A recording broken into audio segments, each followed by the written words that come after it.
اور جو مال تمہاری بیویاں چھوڑ مریں اگر ان کی اولاد نہ ہو تو اس میں سے نصف تمہارا ہے، پھر اگر ان کی اولاد ہو تو ترکے میں تمہارا حصہ چوتھائی ہے، لیکن یہ تقسیم وصیت کی تعمیل کے بعد جو انہوں نے کی ہو یا قرض کے ادا ہونے کے بعد جو ان کے ذمے ہو کی جائے گی۔ اور جو مال تم مرد چھوڑ مرو اگر تمہاری اولاد نہ ہو تو تمہاری بیویوں کا اس میں چوتھا حصہ ہے، پھر اگر تمہاری اولاد ہو تو ان کا 8واں حصہ ہے۔ یہ حصے تمہاری وصیت کی تعمیل کے بعد جو تم نے کی ہو اور ادائے قرض کے بعد تقسیم کیے جائیں گے۔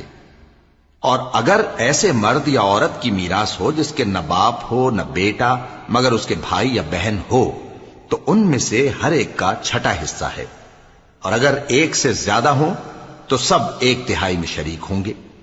یہ حصے بھی بعد ادائے وصیت و قرض بشرطے کہ ان سے میت نے کسی کا نقصان نہ کیا ہو تقسیم کیے جائیں گے۔ یہ اللہ کا فرمان ہے اور اللہ نہایت علم والا ہے، بردبار ہے۔